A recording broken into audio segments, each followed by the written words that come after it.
Bom dia, queridos irmãos, graça e paz do Senhor Jesus seja sobre a sua vida. Estamos aqui juntos e hoje nós queremos orar, liberar uma palavra de bênção sobre a sua vida. Pastor Lobo vai liberar uma palavra de ensino, de capacidade, conhecimento para você aprender a desvendar, a enxergar o mundo espiritual, para que o Espírito Santo traga luz em algumas áreas da sua vida que ficam obscuras. Às vezes a gente não consegue enxergar e a gente continua cativo em alguma área. Então hoje vamos orar nesse sentido para que o Espírito Santo traga luz e que você seja vitorioso em todas as áreas da sua vida. Olá, queridos, muito bom dia, graça e paz. Quero abençoar a sua vida e dizer que tem sido uma jornada de fé. Todo dia estamos abençoando a sua vida e você vai reparar que a gente retornou com as nossas lives que são feitas à noite, então você não pode deixar de participar com a gente. E hoje eu quero ensinar você a orar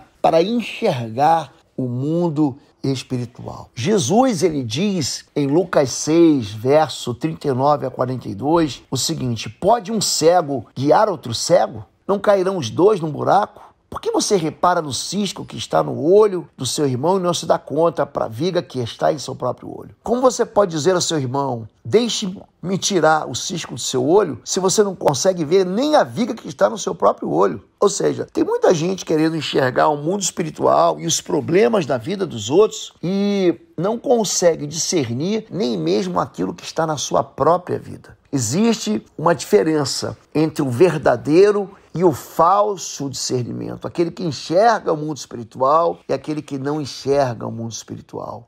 Existe uma passagem muito conhecida de Atos 16, onde o apóstolo Paulo, ele consegue enxergar um espírito de adivinhação na vida de uma escrava, que era usada por isso, usada pelo diabo, e todo mundo achava que ela era uma mulher de Deus, que seguia Paulo já há algum tempo. Então você deve entender, em primeiro lugar, que como no passado surgiram falsos profetas, a palavra de Deus, Jesus, o apóstolo Pedro, o apóstolo Paulo diz que surgirão entre vocês falsos profetas, pessoas que dizem que conseguem discernir, mas não discernem. Aliás, Deus, ele fala isso para o profeta Jonas. Olha, vai lá para a cidade de Nínive, está em Jonas, capítulo 4, verso 1, livro do profeta Jonas, capítulo 4, verso 11, ele diz: mas você quer? Eles não sabem discernir a mão direita da mão esquerda, eles não conseguem enxergar aquilo que está oculto, eles não conseguem perceber aquilo que é invisível. Existem muitos profetas na Bíblia que veem. Por exemplo, o profeta Elias, ele sobe aos céus, Eliseu, ele vê os carros de fogo, ele vê o profeta Elias sendo levado, sendo carregado. Então é necessário abrir os olhos espirituais, é necessário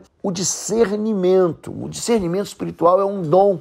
Ele é revelado em 1 Coríntios, capítulo 12, quando a Bíblia fala sobre os dons espirituais. Então, existe o dom da sabedoria, o dom do conhecimento, o dom da fé, o dom de curar, o dom de operar milagres, são chamados dom de poder, o dom de profecia, o dom de variedade de línguas, o dom de interpretação de línguas e o dom de discernimento espiritual. Então, primeira coisa que você deve entender é que existem desonestidades em algumas visões que algumas pessoas estão dizendo, estão falando que estão vendo e não estão vendo. É nesse meio fértil, cheio de imprudência, de pessoas que não conhecem a palavra de Deus. Eles conhecem tudo que é hino gospel, mas não conhecem a verdade, o fundamento da palavra de Deus, que Satanás se aproveita para lançar ataques contra a sua vida. Ele se infiltra, como um cavalo